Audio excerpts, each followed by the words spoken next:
தங்கலான் படம் எப்படி இருக்கு? முதல் விமர்சனம் கொடுத்த ட்விட்டர்வாசிகள். பெரும் எதிர்பார்ப்புகளுக்கு இடையே ஆகஸ்ட் 15ஆம் தேதியான இன்று தங்கலான் படம் ரிலீஸாகியுள்ளது.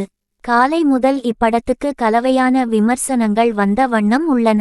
இப்படம் தரமான உருவாக்கம் எனவும் விக்ரமின் நடிப்பு பிரமிக்க வைப்பதாகவும் பலர் குறிப்பிட்டுள்ளனர். எதிர்பார்ப்பை பூர்த்தி செய்யாத ஏமாற்றத்தை கொடுத்துள்ளதாக சில சினிமா ரசிகர்கள் குறிப்பிட்டுள்ளனர். கோலார் தங்க சுரங்கத்தில் தமிழர்கள் பட்ட துயரத்தை அடிப்படையாக கொண்டு உருவாக்கப்பட்டுள்ள படம் தங்கலான்.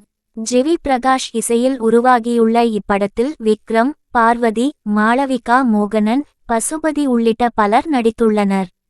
ஸ்டுடியோ கிரீன் நிறுவனம் தயாரித்துள்ள இப்படத்தை இயக்குனர் ப. ரஞ்சித் இயக்கியுள்ளார். பெரும் எதிர்பார்ப்புகளுக்கு இடையே ஆகஸ்ட் 15ஆம் தேதியான இன்று இப்படம் ரிலீஸாகியுள்ளது. காலை முதல் இப்படத்துக்கு கலவையான விமர்சனங்கள் கிடைத்து வருகின்றனர்.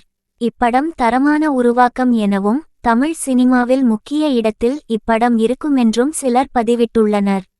எதிர்பார்ப்பை பூர்த்தி செய்யாத படமாகவே இது அமைந்துவிட்டதாக ஒரு தரப்பினர் குறிப்பிட்டுள்ளனர்.